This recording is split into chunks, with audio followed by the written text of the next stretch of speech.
Today we got a book I'm going to review, which you probably can't really get. It's hard to find. I think it's out of print right now. It's called Bitten in the Soul. I love this cover. You can get a nice little close-up of it. It's some kind of like tarantula or something. The binding, I mean, this is a beautiful, beautiful book. I paid 60 bucks for this baby. But the binding is beautiful. All the pages kind of have this uniform setting to it. You can even see from the side here. I don't know if you could get that. But it's just nice and uniform. The papers. It's not too thick. It's not too thin. It's a nice quality paper. It's got this little like dust jacket. It's not really a dust jacket, but it's got this little fold, so you can read and just kind of pop that in there real quick, like a built-in bookmark. Very, very cool book. Just a beautiful presentation. I mean, I could say there's another book he's got, and I mean, it's just you look at the book and it's just like, baby, this is awesome, you know. Anyway, it's by Massimo. Mangialavori. I hope I'm saying his name right. I mean, you know. Oh, the whole name of the book is Bitten in the Soul: Experiences with Spider Remedies in Homeopathic Medicine. So the good thing about this book is I like Massimo's style. I like the way he analyzes the case, uses symbolism. He just really gets into it, and he keeps the remedy with that person for years. You know, he doesn't change it around. Like I change remedies around. You know, that's just my style. He doesn't, and he gets good results with that technique.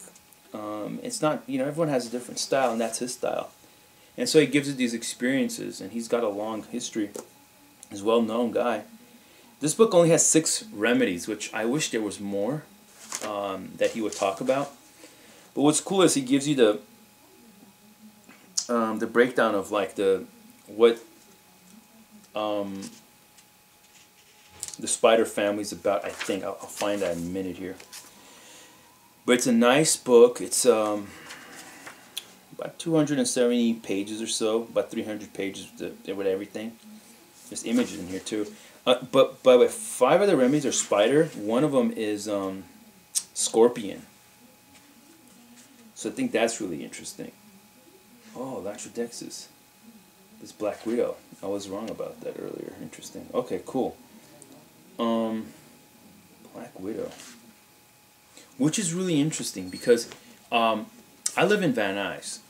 And I don't know how it is in other parts of the world because I've pretty much lived in the San Fernando Valley. But inside my house I get these little spiders that come in. And they're not dangerous or anything. They can't really do anything to you. They just kind of show up and I just capture them and kind of put them outside. And when I've captured them, I've put them in like a little glass vial and I muscle test, you know, people in my family and myself with the remedy, and we always test strong from these spiders that come in. One day I captured a black widow, which I think Latrodectus is, which is interesting. We have them around the house here and there, and there's I think the male and the females of the Latrodectus. And I brought them inside the house in this vial and muscle tested everyone in the family, and we test weak to them. And I believe in what Dr. Marshall says, that like, you know, the things that are around you or in your house, they come in for a reason and they're there for a reason. And when the energetics change, they leave. They can't stay there. It's uncomfortable for them.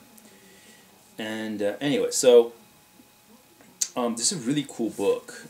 The way it's set up, I like his style. He really gets into cases, but let me just kind of give you a little characteristics, a theme of the 6 spiders. Okay, this is kind of like the breakdown of it all.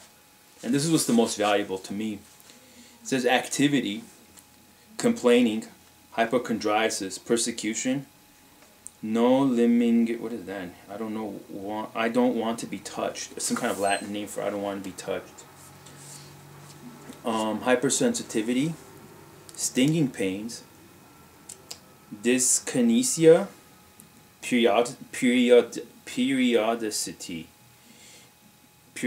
periodicity basically means periodic, whatever the problem is. I'm not even saying that right. Periodicity.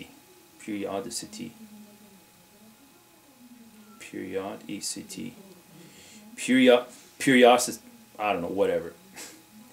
Time, music, food, thirst, tobacco, coldness, physiognomy, irresolution, gender roles.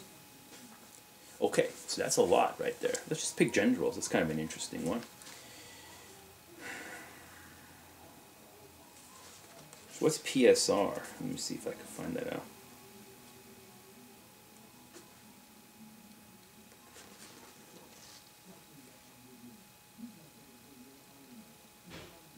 Okay, PSR means people who require spider remedies. Okay, that's what PSR stands for. So when you hear that, that's what that means. In people who require spider remedies, it said PSR. So in PSR, there is a fight between the sexes with unevenly distributed roles, because the women are without any doubt the domineering part and the men tend to be weak and suppressed. This frequently seen recurrent of the biological reality out of the world of spiders into our homeopathic cases is as amazing as it is marked, so that one tends to rate the esteem very high. Female PSR are controlling their partners, not only by their tremendous activity, their quick grasp, and the speediness with which they are able to act, but also with their enormous need for attention and their strong aversion against any form of subordination. Also, sexually, they keep their partner in leading strings, oscillating between almost hysterical passion and complete refusal until their partner loses orientation among the delicate preliminaries of their sexual intercourse regulations and resign. Okay, what does that mean? In complete refusal until their partners lose orientation among the delicate preliminaries of their sexual intercourse regulations and resign. Okay, male PSR frequently have minority complexes with a compensatory urge for activity to underline their importance. They can have disturbances of sexual function like premature ejaculation, impotency, or painful erection, even with deformation of the penis. They tend to have a dominant motherly girl friend or wife who are promising relief of their feelings of guilt, taking the things into their hands. Wow, that's interesting. Yeah, man, I tell you, man, homeopathic remedies are just, they're fascinating. Now, I think that, some people, like, we get an insight into the world of the spider, like the consciousness of the spider. But by basically taking these remedies and understanding what they do to us through these provings and through these symptoms and things like that. But it's not a direct kind of experience. It's like an interference field where it's like our mind and it's the remedy. It's not even a spider, it's the remedy made from the spider interact. And we get this effect. But it's an interesting effect, and we get an insight into that world. It may not be a direct view. We're not looking at the world as a spider, but we're getting kind of like a shadow of that. But aside from that, that kind of shamanic, animal spirit kind of element to homeopathy that, like, this book doesn't really get into, but it's like, if you want to kind of look at it like that, you can.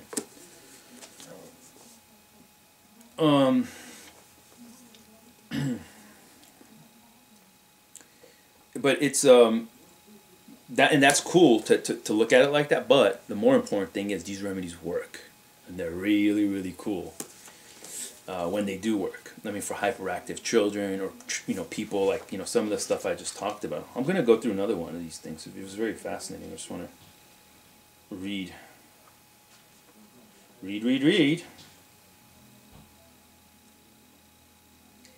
By the way, I'm on Latrodectus mactans right now, so by the way, when I take remedies nowadays, I just hold the remedy for maybe 5 seconds or so, and I get dosed. I don't even have to take it internally. For some people that are like, like obsessed with homeopathic remedies can't work because it's Avogadro's number. I mean, yeah, then you know, then I'm really bad off. I must be totally crazy because I'm holding the remedy and I'm getting an awesome effect. So, anyway, so, okay, let's look at music. It's not that interesting. Hypersensitivity, coldness. Let's look at irresolution. A lot of, I think, people suffer from that. Irresolution. Irresolute and even capricious may characterize PSR. That's, again, persons needing spider remedies. You never really know what they want, what they need, except to complain and to make others suffer. It is a state comparable to an adolescent who feels he should be an adult but cannot. They appear fixated at this age. Coming back to the theme of hysteria, they are dominated by what they feel and what they feel in that moment, like a flag moving in the wind when they have to blow with their emotions. For others, it is difficult to follow them. Their way of thinking, talking, and behaving, it often seems just foolish. It's not a feeling of weakness or a lack of confidence, but to follow what is crossing their mind in that moment is impossible.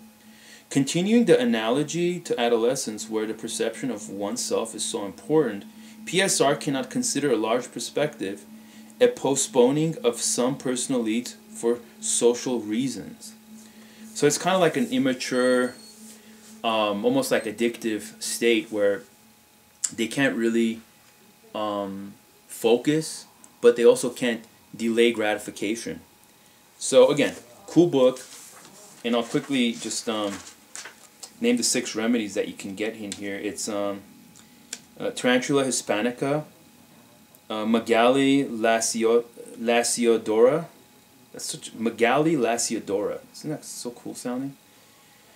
Tarentula hispanica. Sounds so cool. Aranea diadema or something. I don't know. Whatever. Diadema. Okay. Aranea diadema. Theridion. Theridion. Curassavicum. Some of these things are hard to say. Anyway, Theridion. Latrodectus mactans. I love that one.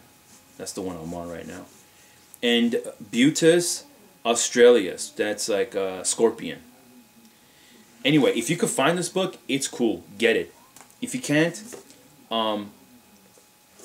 then I don't know. Good luck.